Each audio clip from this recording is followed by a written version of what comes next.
Donc, vous pouvez aussi participer à cette tranche qui est destinée juste à donner nos points de vue sur divers aspects de la vie de 1995. Alors, je pense qu'on a M. Michel. Michel Olou en ligne. Voilà. Nous allons rentrer en direct avec lui. Alors, monsieur, bonjour. Bonjour, monsieur. Bonjour. Monsieur, comment allez-vous?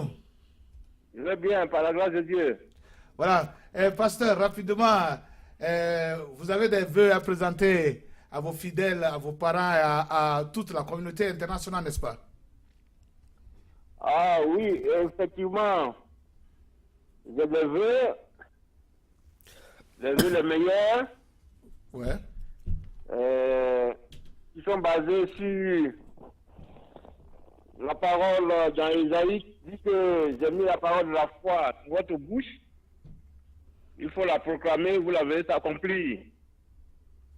Donc, par la foi, je souhaite bonne et heureuse année à toute votre mission, à tous les fidèles, à tous les opérateurs, vous qui êtes au cours et au moulin pour faire passer les petites voix à une grande porte pour que les gens écoutent, les gens entendent que cette année 2016 qui arrive soit une année de bonheur pour vous et que Dieu lui-même, par la puissance de son esprit, par sa grâce, il vous soutienne, il soutienne vos familles afin que tout ce qui est problème soit réglé pour que vous battiez à vos occupations pour mieux servir la communauté.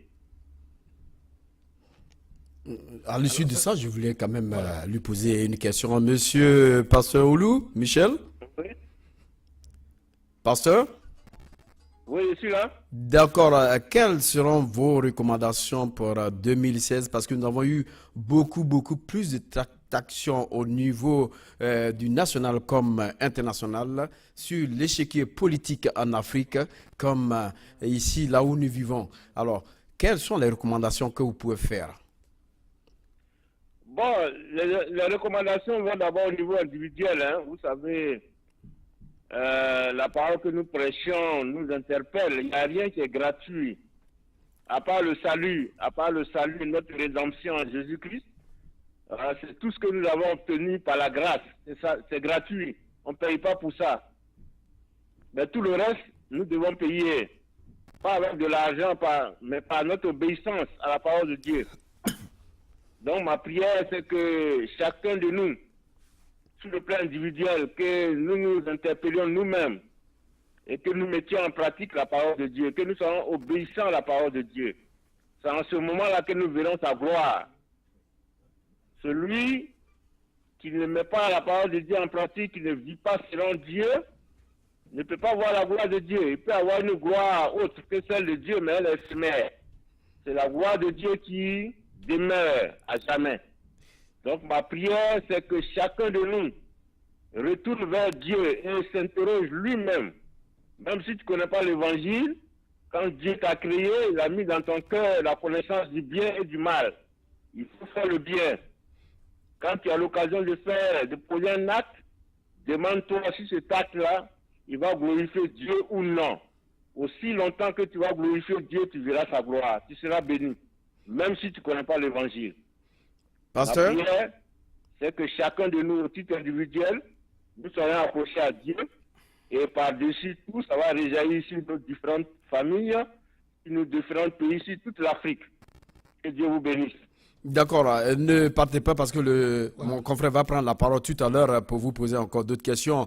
On parle aujourd'hui de l'année 2016. Nous avons eu beaucoup d'églises où nous avons participé à pas mal de choses, mais est-ce que d'autres pasteurs qui essaient de s'ériger en certains comportements, est-ce qu'on peut les délivrer?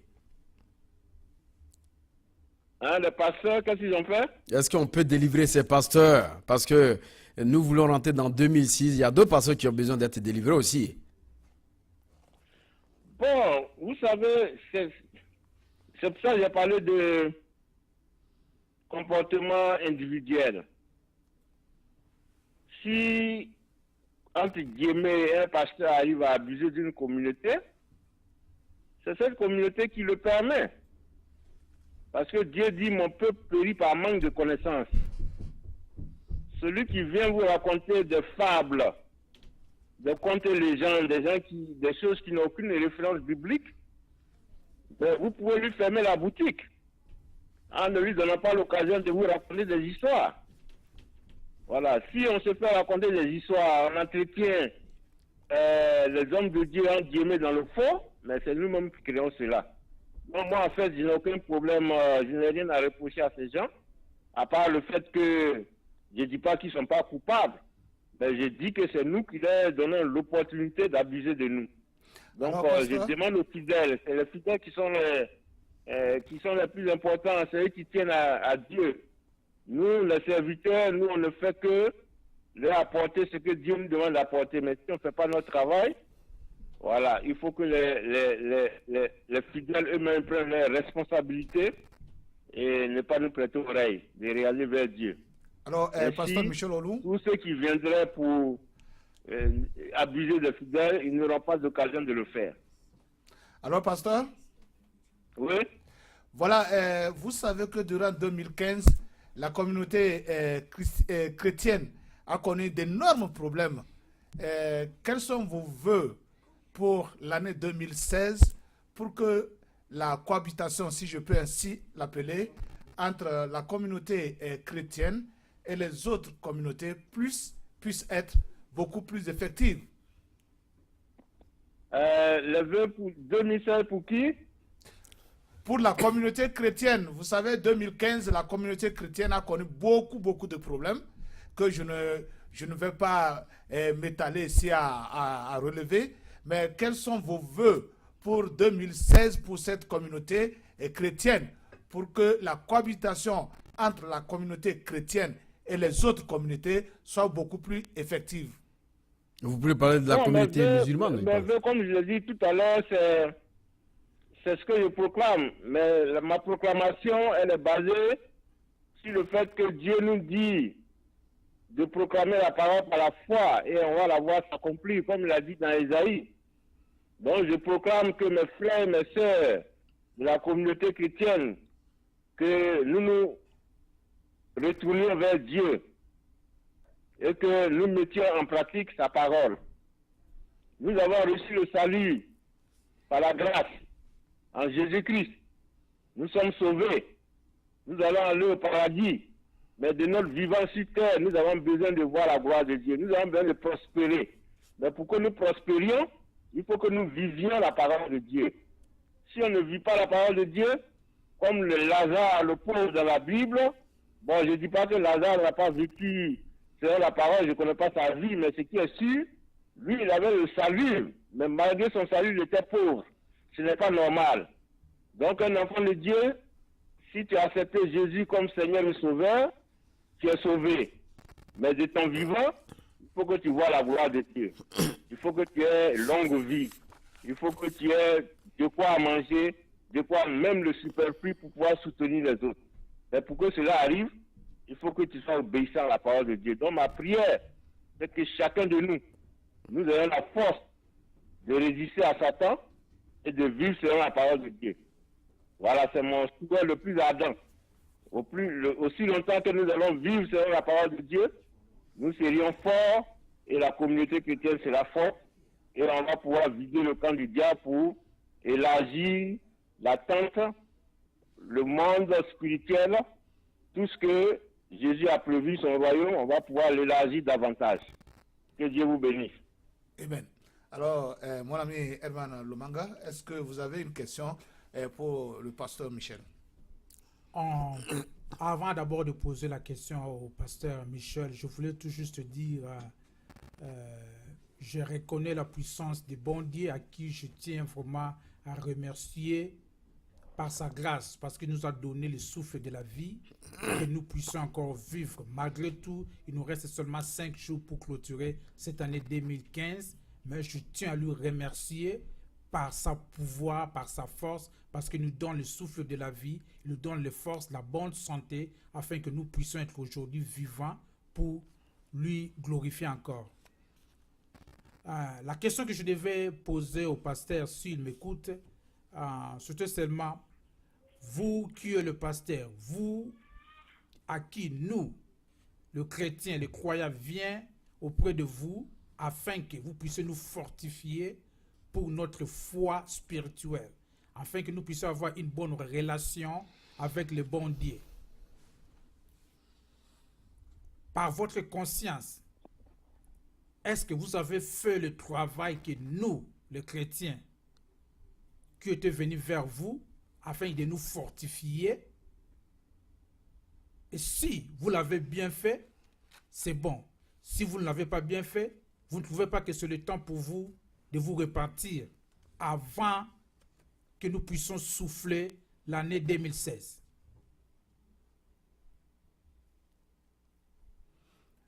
Pasteur? Allô? Oui, alors, je n'ai pas bien saisi, hein? C'était à moi? Je disais tout à l'heure que vous, le pasteur, à qui nous, les chrétiens viennent vers vous afin que vous puissiez nous fortifier pour notre foi spirituelle, que nous puissions avoir une bonne relation avec le bon Dieu. Pour cette année qui bientôt va s'achever, l'année 2015, avez-vous fait votre travail de la façon dont nous, les chrétiens, nous vous avons demandé et que le bon Dieu vous a demandé de le faire avant que nous puissions souffler l'année 2016? Et si vous ne l'avez pas bien fait, est-il pas le temps pour vous de vous repentir? Je parle d'une façon générale. C'était ça ma question. Ouais, quelqu'un peut bien répondre à haute voix parce que la voix était très basse, je n'ai pas bien saisi la question. Pasteur, Oui? nous sommes en train de rentrer dans 2016. C'est ça. Il demande, en tant que croyants, Oui. nous venons vers vous pour essayer d'être sauvés. Oui? Et c'est vous, par l'entremise de Dieu, qui faites ce travail. C'est ça. L'année 2016 dans laquelle nous allons rentrer, est-ce que cela veut dire que vous avez réellement fait votre travail ou bien vous n'avez pas fait votre travail? Si vous n'avez pas fait votre travail, est-ce que ce n'est pas le moment de vous repentir? D'une façon générale. D'une façon générale, Pas particulièrement. pas Ce n'est particulièrement. Ok. Il n'y a pas de problème. La repentance, hein, c'est ce que Dieu demande. Voilà. Il dit que celui qui dit qu'il n'a jamais péché, qui n'a pas droit qui ne se doit pas de se répandre, il est Dieu le menteur. Donc, et on n'a jamais assez travaillé pour Dieu. Je sais que dans mon ministère ici, je fais ce que je peux, mais je ne vais pas prétendre, avoir fait ce que je devais faire à 100%. Donc, je me répands. Si quelque part, il y a une voix qui était égarée, il y a une brebis qui est en train de souffrir, que je n'ai pas pu identifier pour aller apporter la solution, que Dieu me pardonne. Voilà, le sang de Jésus a coulé afin que tous nos péchés soient pardonnés, pas parce que nous sommes justes, mais pour qu'on soit justifiés. Voilà, le sang de Jésus, c'est pour nous justifier. Donc, qui nous justifie, me justifie, ma famille et moi, mes collègues, les serviteurs de Dieu, que nous soyons justifiés par le sang de Jésus, afin de pouvoir avoir droit à la bénédiction de Dieu. Voilà, nous sommes prêts à le faire. Mais Pasteur? comme je l'ai dit, hein, pour le salut, si quelqu'un vient te sauver, c'est très simple. Voilà, dans Apocalypse 3, au verset 20, la parole de Dieu dit, « Voici, je me tiens à la porte, je frappe. Si quelqu'un entend ma voix, qu'il ouvre, j'entrerai chez lui, je souperai avec lui, et lui avec moi. » Voici la référence biblique pour accepter le salut. Jésus dit, je me tiens à la porte, j'annonce ma parole. Si tu entends ma voix, que tu ouvres ton cœur, c'est-à-dire si tu m'acceptes comme ton Seigneur, ton Sauveur, je prends soin de ta vie, je dirige ta vie, et tu es sauvé. Tes péchés sont pardonnés, et tu es sauvé, tu as le salut. Voilà, c'est tout. D'accord. Donc, si quelqu'un veut accepter Jésus, il peut répéter après moi, Seigneur Jésus-Christ, Seigneur me Jésus-Christ, voici au devant de toi. me voici au devant de toi. Tel que je suis, je reconnais que je suis un pécheur. Je reconnais reconnais que que je suis un Pardonne pécheur. toutes mes iniquités, toutes mes transgressions. Afin Que ton sang me d'éviter lave, toutes mes qui me nettoie, transgressions, qui me purifie. afin que je sois justifié. Je t'ouvre mon cœur, je t'accepte comme mon Seigneur et mon Sauveur. Dirige ma vie. Au nom de Jésus. Amen. Merci. Amen. Voici la prière qu'il faut pour avoir le salut. Une fois que tu as fait cette prière par la foi, tu es sauvé, mon frère, quelles que soient tes origines, quel que soit ce que tu faisais avant, quel que soit ce qu'on peut penser de toi. Jésus t'accepte tel que tu es. Et une fois il t'a accepté, il est rentré en toi, son esprit rentre en toi et il demeure en toi. À chaque fois que tu veux poser un acte, tu verras qu'il y a une puissance plus forte que ta conscience qui va t'interpeller, qui va dire, mon frère, tu étais ceci hier, mais aujourd'hui, tu es sauvé, tu es né de nouveau. C'est ça que tu es en train de poser. Est-ce que tu penses que ça plaît à Dieu? Il va t'interpeller. Aussi longtemps que tu vas obéir à cet esprit, que tu vas faire ce qui est bien, le Saint-Esprit va t'aider. Il va te fortifier. Tu vas grandir spirituellement. Et puis Dieu ne t'a pas créé pour rien. Il t'a créé avec des dons. Voilà, les dons de prophétie, les dons de guérison, les dons de révélation, tout ça, ça est en chacun de nous. Chacun a son don. Mais quand tu obéis à l'Esprit de Dieu, les dons vont commencer à être manifestes en toi.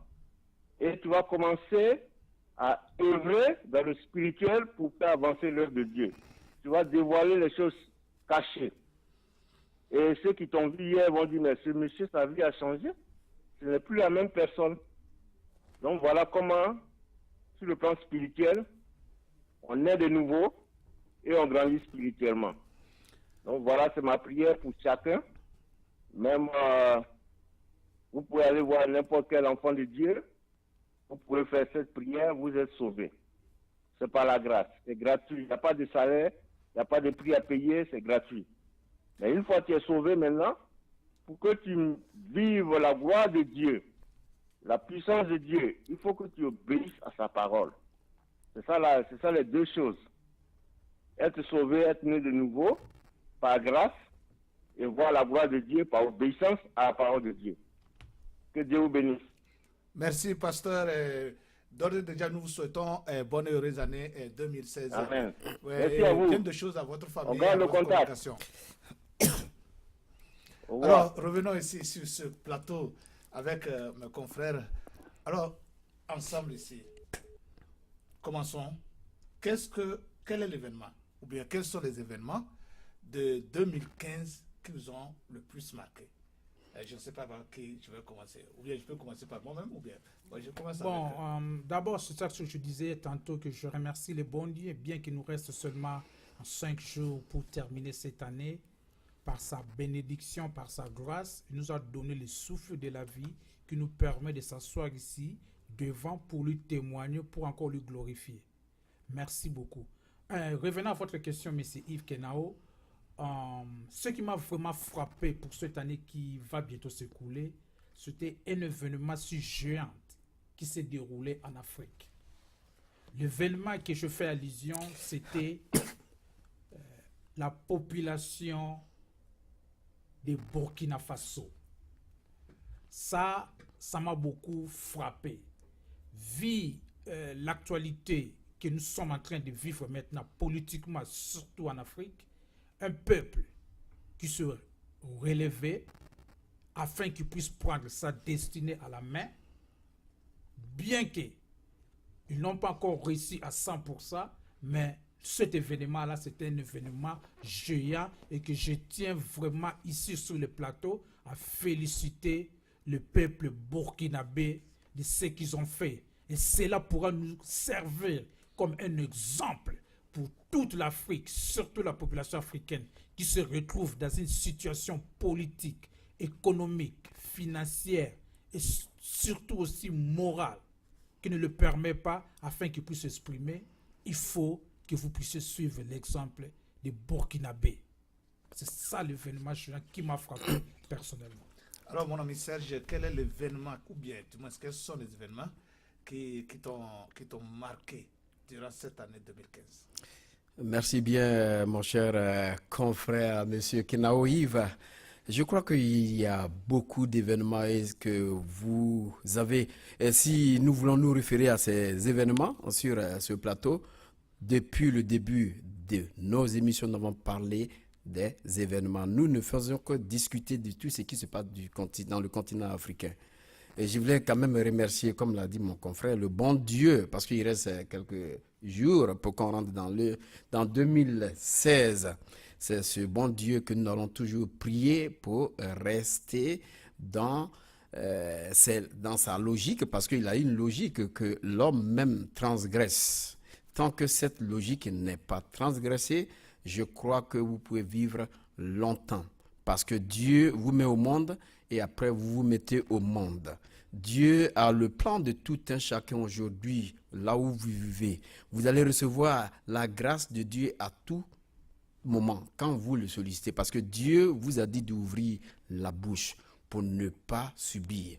Tant que vous n'allez pas ouvrir la bouche, tant que celui qui est à côté de vous, et vous aurez quand même beaucoup d'idées négatives sur cette personne, vous n'allez pas progresser. Donc je reviens à notre question sur les événements. Je crois que ce qui m'a beaucoup frappé, c'est la continuité de l'exploitation de l'Afrique, le continent africain, sur d'autres formes. Je peux dire une forme bananière où aujourd'hui, les chefs d'État africains qui ont d'ailleurs atteint leur apogée de pouvoir encore briguer un troisième mandat ont trouvé une forme de copie à exiger au peuple du continent africain à accepter. C'est-à-dire, il faut faire un référendum.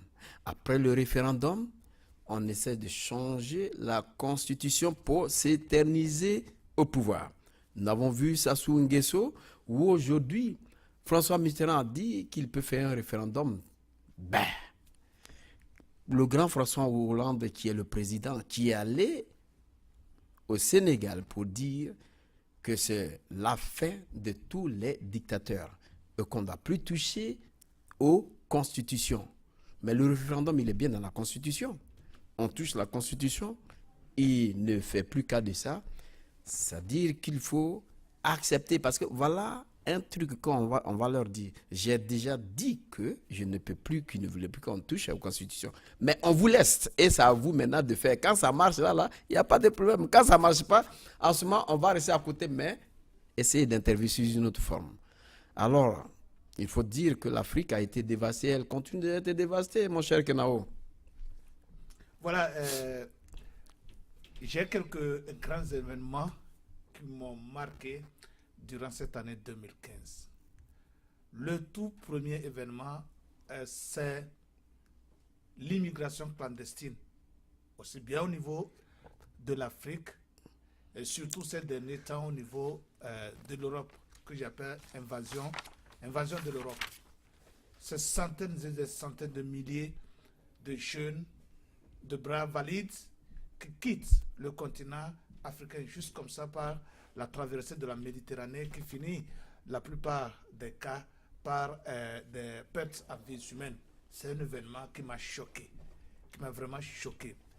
Et le second événement, c'est cette comédie humaine et politique, comme tu l'as dit, qui consistait à dire aux Africains ce qu'ils voudraient entendre.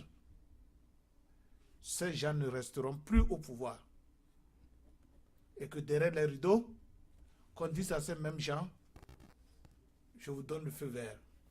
Continuez par les opprimer comme vous voulez. Continuez par les tuer comme vous voulez. Mais n'appelez pas mon nom. Et ça, c'est encore une fois un truc qui m'a prouvé et qui continue de me prouver que le pouvoir de décision n'est pas africain. Que jusqu'en 2015, croyant que c'était l'année de siècle, l'année de lumière pour le continent africain, afin que les nouveaux présidents européens et américains puissent donner cette chance, cette opportunité au continent africain de se libérer. Vous savez, ce n'est pas tous les jours qu'on voit un libéral comme président aux États-Unis. Ce n'est pas tous les jours qu'on voit un socialiste comme président en France. Or, l'Afrique est dirigée en 99,99% par les États-Unis et la France.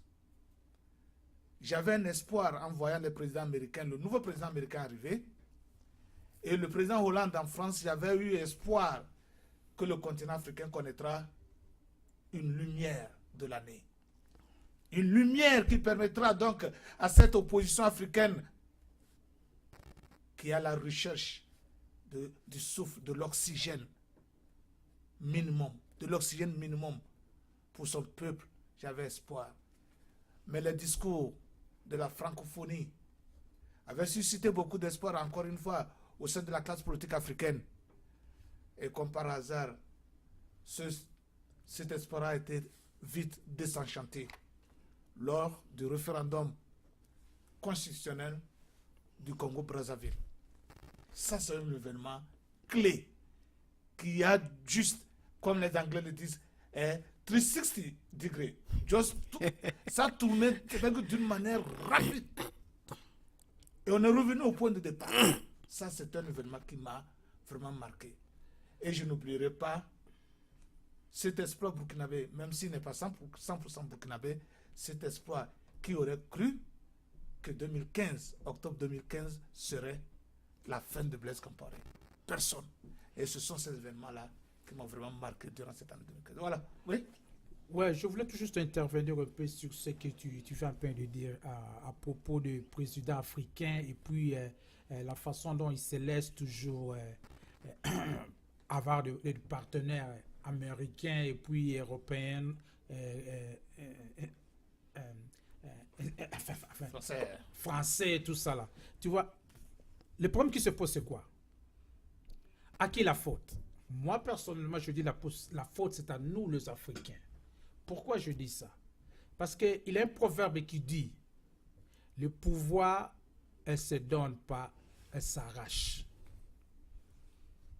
Nous, nos présidents africains, ils ont besoin qu'on puisse préparer le pouvoir dans la cuisine et puis qu'on puisse leur présenter devant la table et qu'ils puissent s'en profiter.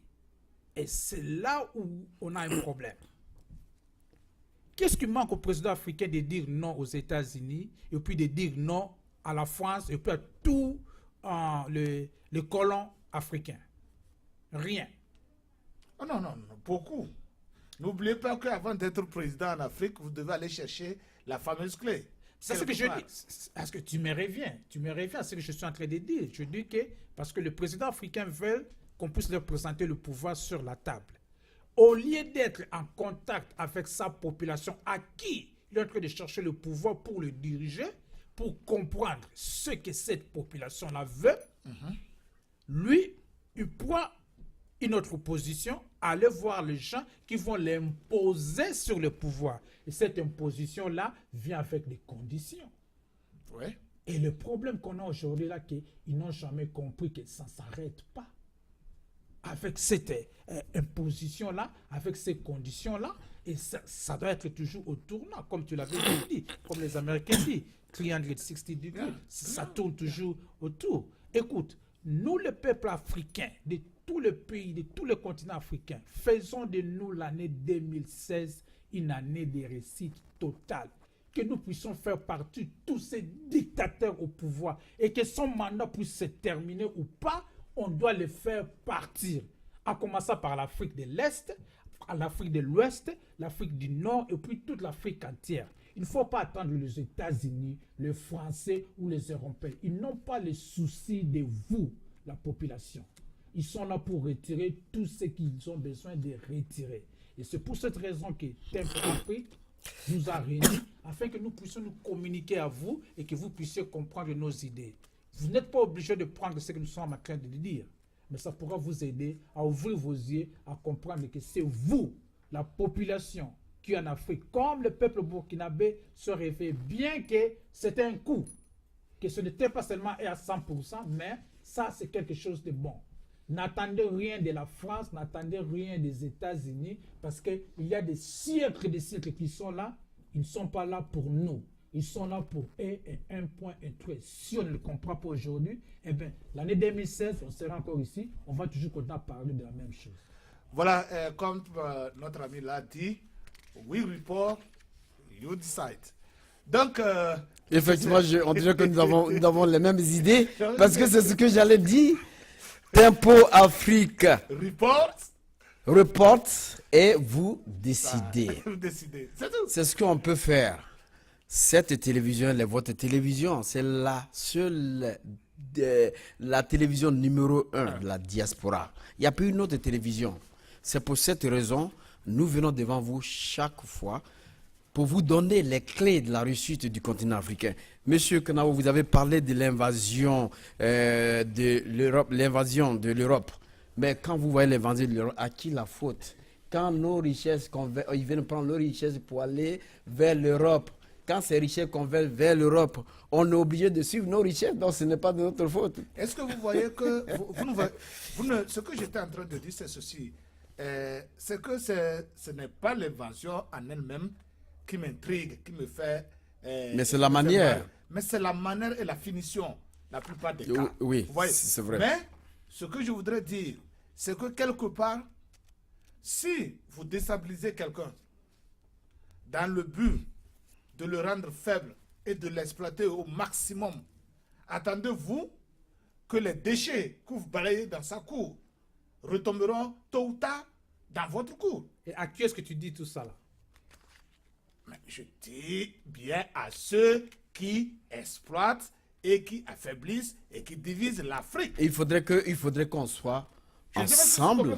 Monsieur Kenao, si l'Europe, si l'Occident continue par exploiter l'Afrique, continue par diviser l'Afrique, par affaiblir l'Afrique dans la mesure de l'exploiter au maximum possible, ce que moi j'appelle déchets, c'est-à-dire que c'est cette classe oubliée, c'est cette masse oubliée qu'on est en train de balayer, qui retomberont dans la cour, dans la cour de l'Occident. Oui, mais pour que cette masse retombe dans la cour de l'Occident, il faudrait que quelque chose soit fait en dessous. Parce que aujourd'hui, quand on prend le continent africain, tant que nous n'arriverons pas à faire un soulèvement populaire, parce que les Blancs ont peur du soulèvement populaire. Si vous avez vu qu'aujourd'hui, Blé Goudé est parti, on a pris M. Gbagbo Laurent, on l'a mené directement à La Haye, suivi en même temps de Blé Goudé. Quand vous voyez que Blé Goudé prend les rues de la Côte d'Ivoire, il y a un soulèvement populaire. Vous voyez des gens qui sont derrière lui. Donc le Blanc a peur des soulèvements populaires. Vous savez ce qui se passe?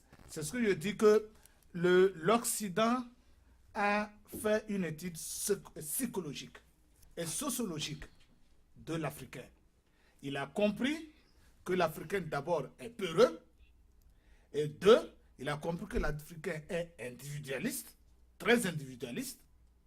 Donc il sait qu'avec ces deux facteurs-là, un leader charismatique africain pris ne va pas engendrer une révolution comme ça.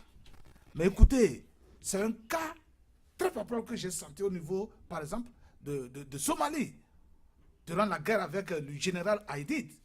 Qu'est-ce que le général Haïdid faisait? Le général Haïdid sort, quand il sort, c'est toute une population, tout le pays, toute la ville de Mogadiscio le suit. Qui vous allez tuer? Alors que M. Gbagbo, on l'a pris lui seul. Lui seul, personne n'était, personne. Tu crois que si les Ivoiriens, si M. Gbagbo était au milieu des Ivoiriens, on allait bombarder? Non! Je fais un peu intervenir. Je crois que je venais tantôt de le dire. Ouais. Si nos leaders africains étaient ensemble avec la population, ils n'ont pas besoin d'aller demander le pouvoir. Monsieur Herman, parce que la population, Monsieur Herman, cette population ne peut pas être ensemble dans la mesure où ces chefs d'État ont été importés. Et pour éliminer ces chefs d'État qui ont été importés, il faudrait que nous-mêmes, on fasse quelque chose. La diaspora qui est là, sur place, là, il faudrait que nous, on arrive à s'organiser pour chasser ces budgétivaux qu'on amène à la tête de ce continent africain qui est en train encore comment je peux appeler ça, de cancéroger l'économie du continent africain. Merci beaucoup. Mais malheureusement, tu ne m'as pas laissé terminer, mais c'était dans ce cadre-là que je voulais continuer à parler. Allez-y. Oui, allez-y. C'est-à-dire que la population, pour le moment, on n'a rien d'autre à faire que de faire partir ces dictateurs-là de gré ou de force. Il faut d'abord commencer par là. En le faisant partir de gré ou de force, on lance un message aux gens qui nous ont paternés, c'est-à-dire la France, les États-Unis, l'Allemagne, tous ces pays-là, pour leur faire que nous, on a compris vos jeux, on a compris le système, et pour le moment, c'est nous qui vont nous prendre en charge.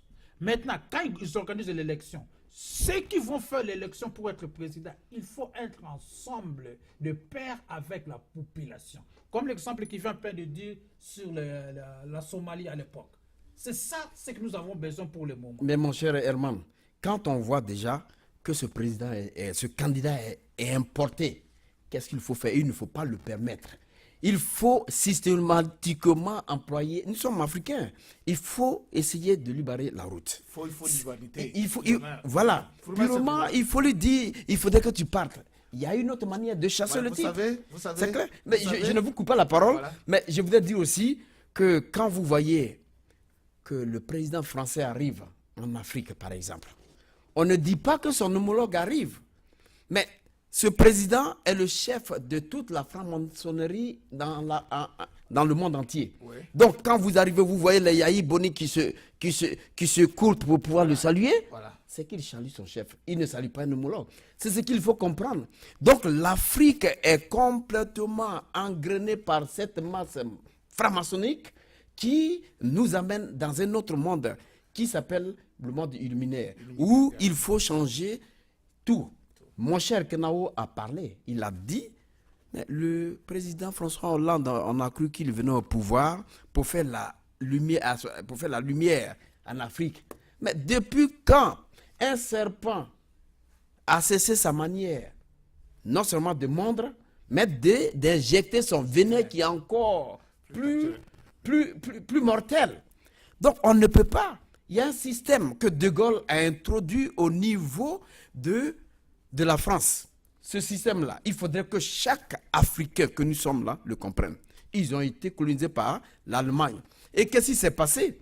L'Allemagne a adapté le système naziste pour que ces Africains, pour que l'Europe puisse le suivre, pour que la France puisse le suivre. Hein? La France s'est déterminée et s'est enlevée dans ce système-là. C'est ce système que la France a appliqué sur le continent africain. C'est de ça il s'agit. C'est de ça nous vivons. Donc, mon cher Kenao, on ne peut pas attendre quelqu'un pour venir nous enlever de ce sillage-là. Mais moi, je crois qu'on parle de la même chose. Voilà. Le parle effectivement, on parle de la même chose, différemment. D'une autre façon. C'est-à-dire que nous, les Africains, si nous nous laissons à s'asseoir et attendre enfin que les Européens puissent venir à nos secours, eh bien, nous n'aurons rien sur nous. Parce qu'ils ne sont pas là pour nous. Ils n'ont jamais été là pour nous. C'est ça ce que nous devons comprendre. Ils ont appelé ça l'exploration. Nous, on a compris que c'était l'exploitation. Et jusqu'à ce jour, ça se continue. Comment se fait-il que vous, un Africain, vous avez l'espoir à un président français qui ne m'aime pas un Africain? Comment est-ce que vous allez faire pour que vous puissiez rester dans votre pays? Il n'est pas là pour vous servir. Il est là pour se servir de vous. Et si vous ne le comprenez pas, eh bien, nous allons tourner au tournant et que nous n'allons jamais progresser. Effectivement, on va tourner au de dire. Merci beaucoup d'avoir bien énuméré ce que tu viens de dire à propos des présidents africains qui se sont liés aux ces trucs mystiques qu'on appelle la franc-maçonnerie, l'illuminati et tout ça là. Ça fait la honte des Africains. Quand on voit un président comme Denis Sassou Nguesso s'asseoir, s'agenouiller devant la franc-maçonnerie. Mais c'est le dernier maillon de la franc-maçonnerie au niveau du continent africain. Donc, s'agenouiller devant la franc-maçonnerie, et cela dire qu'il a donné tout son pays à ce pouvoir-là pour diriger ce pays. Et c'est pour cette raison-là que pour le moment, que les Congolais du Brazzaville, qu'ils veulent ou pas, eh bien, Sassou Nguesso restera le président. Ça fait la honte du peuple africain. Écoutez, mes chers amis, vous êtes en train d'attaquer un point qu'il ne fallait pas attaquer.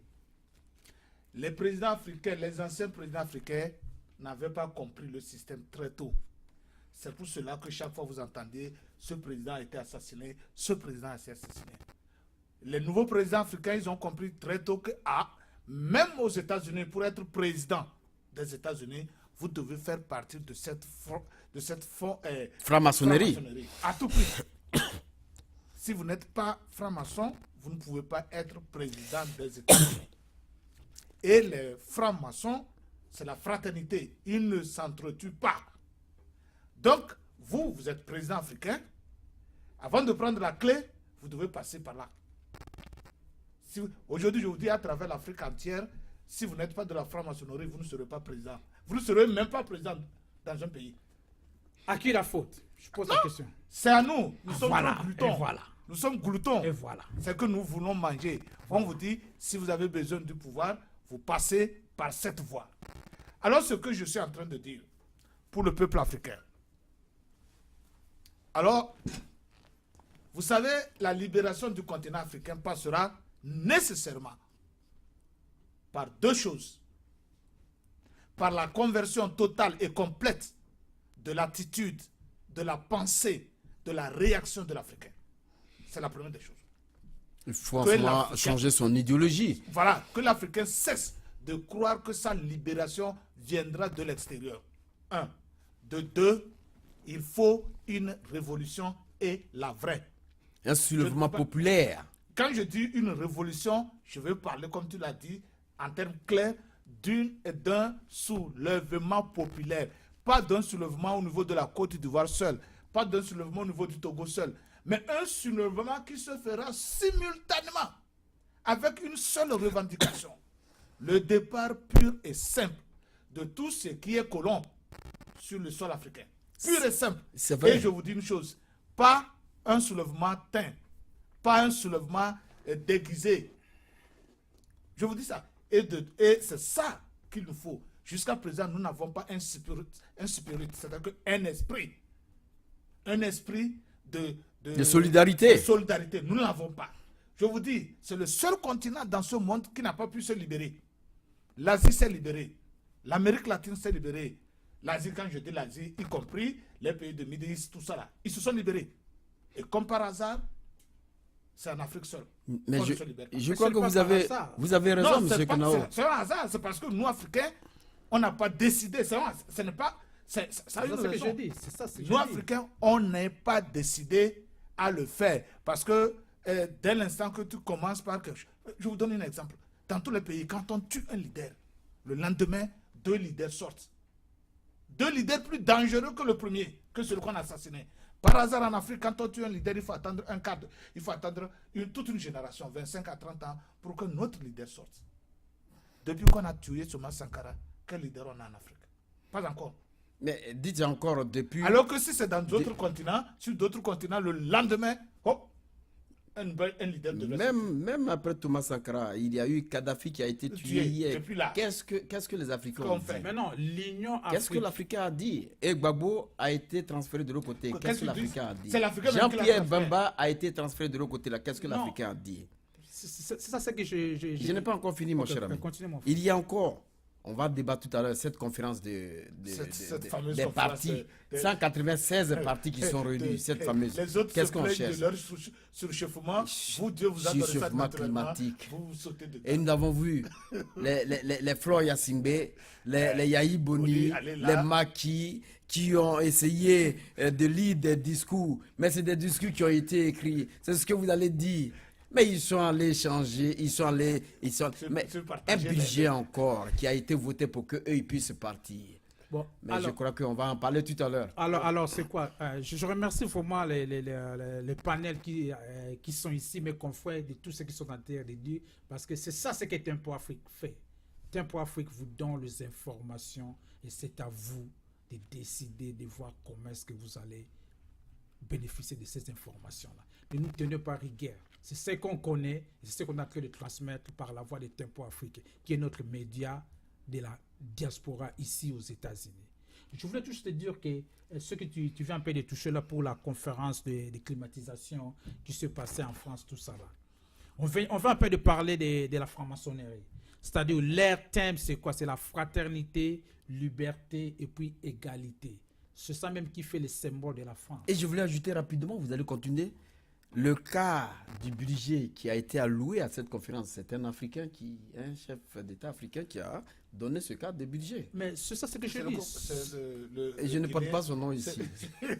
Mais On viendra à Dakar de voir. c'est ça ce qui fait que vraiment le monde entier puisse comprendre que les Africains, vraiment, un problème d'abord, qui ne vous concerne pas. Vous n'avez pas ces problèmes-là de la pollution. Quand on va vous appeler l'année prochaine pour faire une réunion mondiale sur le problème de la neige, les Africains seront là les premiers à se présenter pour parler de la neige. Mais Alors qu'ils n'ont pas de la neige. Je crois qu'au Congo, en Afrique. il y a quelque part où il y a la neige. Il n'y en a jamais. Pour ne pas parler de l'or. C'est-à-dire que c'est là ce qui fait vraiment voir au monde entier que vous, les Africains, vous n'allez jamais progresser parce que c'est la question de la structure mentale.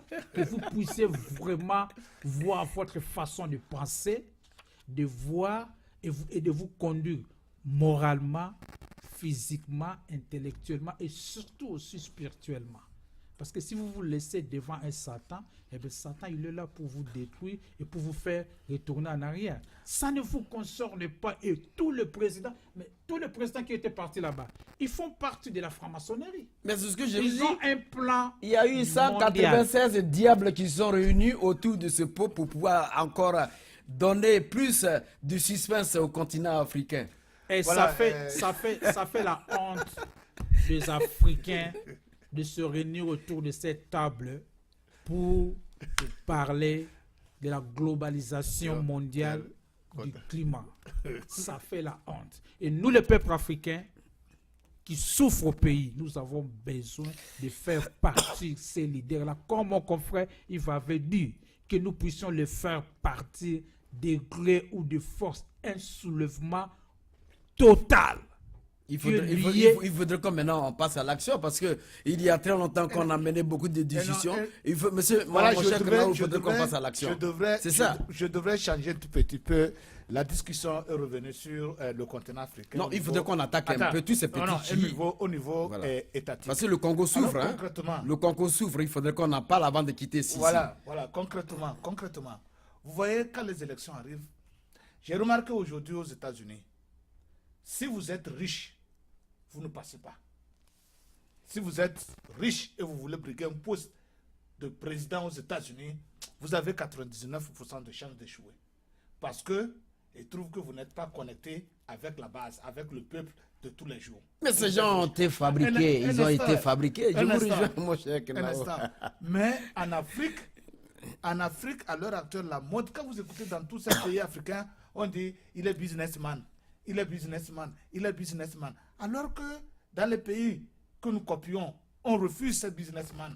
On veut des gens qui sont très simples, sur qui on ne peut pas avoir d'influence, ou des gens qui ne peuvent pas avoir l'influence sur des décisions.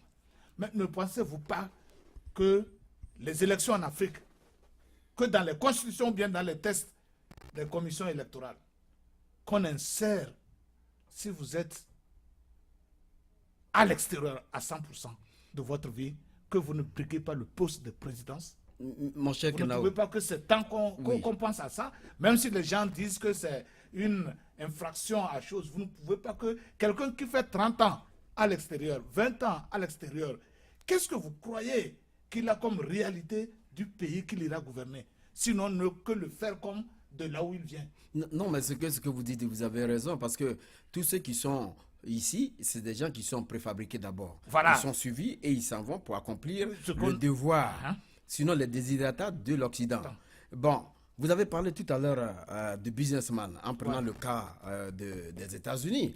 Mais celui qui arrive aujourd'hui, le businessman qui arrive aujourd'hui, que j'appelle Donald Trump, Voilà. vous croyez qu'il va prendre les rênes du pouvoir? Non. Il y a d'abord ce qu'on appelle secret society, ce que vous deviez comprendre. Voilà. Les gens ont déjà fait la liste de ceux ceux qui vont passer. être présidents. Voilà. La liste est là. Depuis, Donc, quoi que jusqu'à vous allez faire, 2020, combien, depuis jusqu'à là où le monde va disparaître, Ouais. tout est déjà là. Donc, tous ceux qui viennent, comme les Donald Trump, bon, s'il va être Si- président, s'il est sur la ça sera par exemple au hasard, mais sinon, Hillary Clinton elle est là. Il y a Obama qui était là. Maintenant, lui, et ils sont là, ils vont regarder. Oui. La ligne directive a été suivie et elle va être suivie. Vous croyez que l'ONU est placée là pourquoi? L'ONU, c'est l'ONU qui surveille aujourd'hui tout ce monde entier. Et quand vous prenez l'ONU, par exemple, vous mettez l'ONU en haut, vous faites un organigramme. En bas de l'ONU, c'est la CPI, parce que c'est l'ONU qui a créé la CPI et qui finance la CPI. Qui finance la CPI? Non, il faut d'abord se poser la question, qui finance l'ONU? Qui finance l'ONU? C'est les États-Unis. Oui. L'ONU, ce n'est pas seulement les l'ONU. États-Unis. Non. Je vais te dire une chose. Hein. C'est une erreur que nous disons que ce n'est pas les États-Unis. Hein. Si les États-Unis retirent, les États-Unis financent l'ONU à plus de 80%. Mais chaque pays africain qui adhère aujourd'hui à l'ONU, nous sommes des pays africains, nous ne finançons même pas. Les pays africains financent, les États-Unis financent, l'Europe finance, mais en majorité, l'Europe. Vous voyez que la France qui est là, elle est toujours en commun accord avec les États-Unis. Avec les États-Unis. Uniquement. Aujourd'hui, le Burkina Faso que vous voyez là, c'est le coin le plus stratégique où toutes les bases militaires doivent s'installer. Donc, mon cher Kenao, si on fait ce soulèvement populaire, il faudrait qu'on chasse toutes les bases militaires. Mais quand je dis soulèvement populaire, de faire quitter l'étranger, quand je dis l'étranger, c'est l'occupant colon. C'est l'occupant colon. Avec tout. L'occupant colon aujourd'hui est là. Parce que nous sommes aussi chez eux, nous poursuivons nos richesses qu'ils ont volées pour aller en Occident. Nous les poursuivons. Je vais te dire une chose. Quand vous dites que nous sommes chez eux, ils profitent plus de notre présence chez nous que de ce qu'ils nous donnent. Ah oui, mais vous êtes assis ici, quand vous finissez, on vous dit d'aller en Afrique, on dit, bon, est-ce que le salaire que je dois recevoir, c'est un salaire qui va me permettre... Voilà, il y a un ami même qui est revenu là. Je te pose une question. Tu sais ce qui se passe? Ce n'est pas nous qui disons cela. Quand vous fréquentez, vous allez à l'école ici, vous faites vos études ici, à l'université, quand on voit que vous êtes brillant, avant même de finir votre cycle, il y a des postes qu'on vous fait aller dans lesquels on vous fait travailler. Ou quand vous voyez l'argent, vous n'avez même pas vous-même envie de rentrer dans votre pays. On ne vous dit pas. Non, vous créez un compte rapidement. On ne vous dit pas. Quand vous travaillez dans ce poste-là, on dit que internal shift. Et quand vous finissez à la fin de 2 semaines, ce que vous touchez, ou à la fin du mois, ce que vous touchez, vous dites que mais ça là, je ne suis pas encore engagé et je touche ça. Vous n'allez pas rentrer. Mon cher Kenao, il faut faire ce qu'on appelle un sacrifice. Parce que voilà, c'est ce que je dis, changement de mentalité. Voilà, un sacrifice. Ce n'est pas une chanson. Ce que moi je dis maintenant, c'est fini. Je ne parle plus de cette théorie d'école. Non. Je suis heureux qu'on passe à l'acte, comme d'autres continents l'ont fait pour se libérer. Et la chose la plus dangereuse, c'est que nous, Africains, nous ne voulons pas être patients. Je vais te donner un exemple. La République démocratique du Congo est riche en tout. Vous cherchez toute la beauté de cette planète, vous allez la retrouver dans ce pays. Beauté naturelle, beauté économique, beauté minérale, tout. Ce pays-là, à lui seul, peut nourrir toute l'Afrique. Mais qu'est-ce qui se passe? C'est le pays qui exporte le plus même. Pour simple raison qu'il y a une mauvaise gouvernance. Il exporte et importe le plus. Et importe. Donc, ça veut dire qu'il y a d'abord les richesses qui partent et encore... Il importe. Donc, ça, c'est la pauvreté. C'est la pauvreté totale. Or, ce n'est qu'une mauvaise gouvernance. Et je dis, si par exemple, toute l'Afrique décide de revenir à la base, quand je dis revenir à la base, mes chers amis, je sais que vous allez me dire que c'est un peu utopique. Si on pouvait couper avec le cordon ombilical de l'Europe, de l'occidental, vos cell phones, on s'en fout. Si on veut se communiquer, on marche.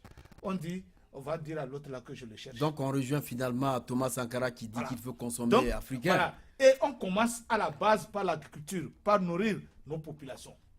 Si le Congo a trop de patates douces ou de tomates, elle va partager avec l'échange avec les pays voisins. Et ce que ces pays voisins ont et que le Congo n'a pas, que le Congo le prenne. Le Congo ne va pas dépenser 1 franc. Les autres pays ne vont pas dépenser 1 franc.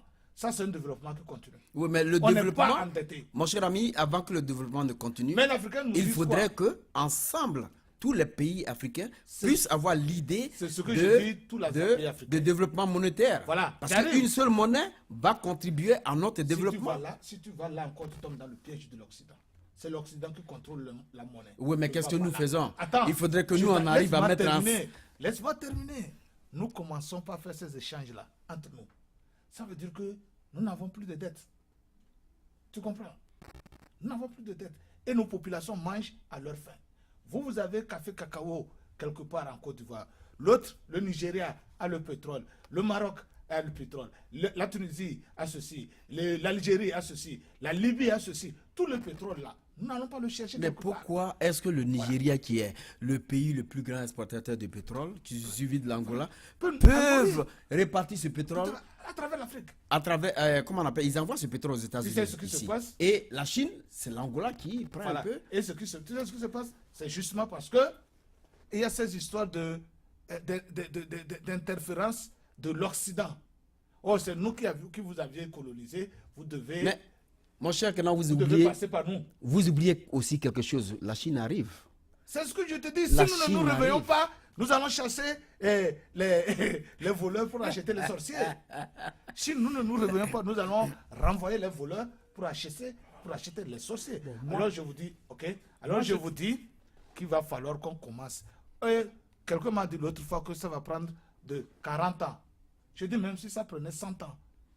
Une fois de bon, on est libéré. D'accord. Je crois que mon cher, vous allez prendre la parole. Ce que je voulais avancer tout de suite, c'est que une information qui nous parvient au moment où je suis en train de parler, qui dit, je vois sur mon téléphone, qui dit réellement que monsieur, comment il s'appelle, le président, le grand président de l'Union africaine, Mugabe, vient d'avoir sa monnaie avec la Chine. Et c'est cette information il a changé sa monnaie. Voilà. Non, il le combine avec la Chine. Ça voudra dire qu'il veut réellement changer ses données. Donc, est-ce qu'il ne se vend pas à la Chine maintenant? Ça devient une parité franc CFA et franc français, ça. Mais c'est ce que nous sommes dit quand on frappe. Bon, donc la Chine encore va prendre. Allez-y. Moi, je voulais toujours intervenir en revenant sur l'histoire. Nous, les Africains, on n'a jamais compris l'histoire qui est en nous. Le fait qu'on n'a jamais compris qui nous sommes, on ne reconnaît pas qui nous sommes, et c'est là, ça pose un problème parce qu'on attend de l'autre de nous dire ce qu'on est. Et cette façon-là de penser, et cette façon-là de raisonner, cela, ça se justifie à tous les problèmes qu'on a aujourd'hui. Ouais. J'ai bien admiré ce que mon frère a dit, et c'est aussi ce que tu as dit. Si nous rentrons à nos systèmes ancestraux, c'est là où nous allons nous connecter à nous-mêmes. Pour le moment, on nous a imposé d'être un Africain artificiel. Voilà, vous avez trouvé le mot. Et nous, on a accepté ça. Pourquoi? Ça rend les choses plus faciles. N'oubliez pas que nos ancêtres, qui à l'époque, avant la naissance de Jésus-Christ, ils savaient la valeur, comment échanger une vache avec les haricots. Le troc. Ils n'ont jamais été à l'école. Ils ne savaient pas comment compter. Mais quand même, ils savaient, si je donne cette vache ici, il me faut cette quantité des haricots pour faire l'équivalence avec cette vache que je vais échanger. Et on s'est communiqué comment? Avec nos tam-tams. Dans tous les villages africains, la façon dont on tape les tam-tams, tout le monde qui écoute, il comprend que le chef est en train de nous appeler. Tout le monde, la façon qu'on tape les tam-tams, tout le monde comprend que le vendredi là, il a réunion chez le chef. Dans tout le coin du village, on passe le message. Si le chef est mort, à 3 km, celui-ci tape, celui-là aussi tape, celui-là aussi tape. Dans tous les coins, c'est que on a perdu le chef. Et le tam-tam parle. Dans quelques temps, tout le monde sera sur la rue pour aller... Il n'y avait pas de cell phone, hein? j'en reviens. Et c'est le Stam-Tam qui nous faisait quand même amener ces messages. Mais maintenant, on nous a créés à être un homme. C'est-à-dire, pour moi, ce que je voulais dire, c'est notre identité. On a perdu notre identité africaine. Et le fait qu'on se lie à cet Africain artificiel, et cela pose tout le problème qu'on est en train de se débattre ici. Nos leaders, ils veulent la facilité pour eux. Non seulement pour sa population, mais pour eux-mêmes. Si on rentre encore à l'histoire de ces pays-ci, les États-Unis, les Anglais qui étaient arrivés ici avant, ils ont compris que sur ce terrain ici, on pourra faire beaucoup de milliers d'argent. Mais on n'a pas suffisamment de hommes pour le faire. Ils sont partis en Afrique pour récupérer les Africains afin qu'ils puissent venir travailler ici. Mais les fruits de ce travail-là n'étaient pas directs. Ça les a pris de 50 ans, de 40 ans avant qu'ils puissent avoir les récoltes. Nous, les Africains, comme on nous a créé un être artificiel, on n'a plus le goût de sacrifice. On ne sait plus se sacrifier aujourd'hui pour un avenir meilleur pour nos grands-fils. Et si on ne rentre pas notre identité, qu'on soit connecté à soi-même, eh bien, mes frères africains, on va en parler tant bon que nous voulons, parce qu'on est déjà un Africain artificiel. Revenons à nos sources, à nos racines. Soyez connectés à nous. Ça doit nous rendre les choses faciles que nous n'avons jamais pensé que ça pourrait être si facile. Et voilà, c'est ça ce que moi je pourrais dire. Alors, à propos de tout ça. Je sais que vous avez beaucoup à dire. Ce qu'il est en train de dire, c'est beaucoup profond. L'identité. Aujourd'hui, on nous amène la Bible. Au moment où vous êtes en train de lire les Bibles, ils sont en train de vous surexploiter. Parce que on dit que cette Bible-là, je ne vais pas contre la Bible. Je ne vais pas contre la Bible. Mais l'utilité, la manière aujourd'hui de faire. Parce que vous, Kenao, vous qui êtes là, vous pouvez guérir quelqu'un. Vous pouvez guérir quelqu'un. Quand vous êtes là et vous pensez d'une manière positive à cette personne, en lui injectant le flux positif, la personne peut guérir. Une connexion vis-à-vis de cette personne. C'est comme vous êtes en train de chercher une femme, vous voulez une femme qui est en train de passer. Mais si vous n'êtes pas connecté de manière intérieure et extérieure à cette femme, vous ne pouvez pas la voir. Même si vous l'avez eue, ce n'est pas le fruit de ce que vous cherchez. Parce que elle n'est pas connectée. Ce n'est pas votre âme sœur. Il y a beaucoup de choses que nous devions être connectés encore, M. Kenao. Voilà, M. Serge. En attendant, notre ami Herman va nous excuser. Il va aller s'occuper d'autres choses relatives à ce travail. Oui. Donc, et notre ami Alassane va venir. Vous pouvez. Donc, merci. Donc, merci beaucoup. Merci, pour, voilà. Merci. Pour la visite. Voilà, merci Voilà. pour la visite. Hein. Et voilà, monsieur Serge, on continue. Monsieur Serge, on continue. Je vous dis que le problème africain est très simple. Vous savez? Parce que quelque part, si vous voyez ce qui se passe en Afrique aujourd'hui, c'est justement le fait que nous, Africains, Serge, suivez-moi s'il vous plaît. Non, je vous suis. Nous, Africains, je suis connecté, mon cher. Nous, Africains, nous sommes un peu bizarres. Quand je disais nous, Africains, nous ne voulons jamais perdre le temps. Vous comprenez? Tout ce que nous faisons, nous ne voulons jamais perdre le temps. Nous ne voulons pas que... nous voulons des fruits, nous voulons résultats immédiatement. Je vais te poser une question.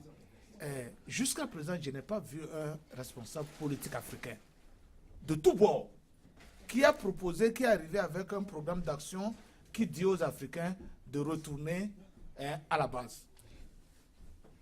Nous ne voulons que le produit fini. Mais pourquoi nous, Africains, nous sommes comme ça? Mais monsieur Kenao, le président Oufo-Boigny l'a dit, que vous ne pouvez même pas fabriquer une aiguille. Il faut faire à tout moment appel à la communauté internationale pour fabriquer cette aiguille. C'est ça. Si vous êtes là, que vous voulez toujours attendre l'Occident pour essayer de vous fabriquer les aiguilles, alors que vous avez vos matières premières. Si vous ne pouvez rien faire et vous voulez attendre le prix de kilo de café et cacao, ça coûte combien? Vous allez recevoir le produit fini qui va encore coûter 2 fois ce prix du kilo. Mais c'est ce que nous aimons. Alors, accueillons notre... Rapidement, parce que le frère Diawara va venir maintenant pour faire ses émissions. Voilà, Donc, voilà, Alassane. Oui. Soyez les bienvenus sur ce plateau. Merci bien. oui, rapidement, Voilà. rapidement, Nous Michel parlons Hassan. de tout et de rien. Oui. Nous parlons de 2015, des grands événements de 2015. Les grands événements de 2015 qui nous ont marqués individuellement. Et vous venez d'arriver sur ce plateau. Et dites-nous, 2015, quels sont les grands événements qui vous ont marqué durant l'année 2015? Bon, merci de la question. Bon, je suis d'un pays qui a connu vraiment beaucoup de mouvements au cours de l'année 2014-2015. Donc, je mets ça au chapitre des grands événements qui ont secoué l'Afrique. Nous tous on l'a souligné aussi. Ouais, Nous tous on l'a souligné. Ouais, c'est les grands événements, c'est vrai. Oui, Voilà, donc, le Togo en a suivi, le Ghana en a suivi, la Côte d'Ivoire en a suivi, Oh, et on effectivement, continue. oui. Le Oui. dernier, c'est le Burkina Faso. Le dernier, c'est le Burkina Faso. Et l'actualité est un peu dérangeante, celle qui se passe au Burundi présentement, avec Le Pierre, tous ces actes de ce Pierre violence, Nkurunziza. voilà. Comment il s'appelle? Pierre Nkurunziza. Nkurunziza. Et je crois qu'on va se dépêcher parce qu'on va recevoir aussi notre confrère, M. Diawara, que nous allons laisser sur le plateau pour continuer. Voilà, continuez. Voilà. Vous avez continué Voilà. toujours. Voilà, donc je disais que bon, les événements au Burundi, et ce qui s'est passé au Congo, Avec au Congo lequel? Brazzaville, Ok. ouais, avec Le référendum. un référendum bancal d'ailleurs, qui vraiment, bon, Artificiellement. Artificiel. la réaction de la Incongru. communauté internationale n'a pas été vraiment synonyme Synonyme, voilà. je dirais de ce forfait. Bon, mon cher Sawadou, vous n'allez pas parler de la communauté Ouais. internationale Ah, ben, qui joue oh, un jeu enfin, nous barricadé, mon Ouais. cher ami. Enfin, nous faisons partie de la communauté internationale, donc c'est toujours mieux d'avoir leur réaction par rapport à ce qui se passe. D'accord. Bon, même s'ils ne peuvent pas apporter un grand changement, quand même, bon, leur mot à dire est quand même important. Alors, D'accord. M. Alassane, nous tous, on a Voilà. souhaité Oui. les bienvenus, nos voeux, les meilleurs. Parce à que- nos parents, parce à nos qu'on doit parents. pas perdre On le- n'a pas assez de temps. Oui. Ouais, avec quels sont vos avec vœux? M. Deura qui va venir, s'il voudrait quand même, parce Ouais, qu'il a je- préparé une je émission souhaite, qui va prendre tout à l'heure le large, il peut peut-être dire, bon, participer ou bien, bon, donc on peut rester à l'extérieur. Donc, rapidement, mon cher. Bon, enfin, je souhaite bonne fête de fin d'année, bonne heureuse année à Merci. toute l'équipe de Tempo TV Afrique, Ouais. ainsi qu'à toute la diaspora africaine résidant aux États-Unis.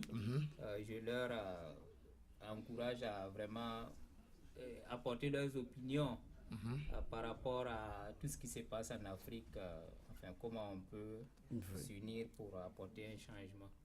Bonne heureuse année 2016 à tous. Voilà, et au peuple burkinabé, quel est votre vœu pour cette année 2016? Ah bon, mes voeux, c'est les mêmes choses. Que bon, on a eu un nouveau gouvernement qui va se mettre bientôt en place. Ouais. Donc, je leur souhaite bonne heureuse année et bon vent à la nouvelle équipe et que vraiment les choses aillent dans le sens de ce que les insurgés, les acteurs de l'insurrection Mais- ont souhaité. Mon cher Bon, Knao, moi, souhaite. nous n'allons pas finir cette émission sans toutefois aussi dire condoléances au peuple malien qui a subi une Ouais, tracasserie cette totalement attaque de brillante, l'hôtel, cette attaque de l'hôtel.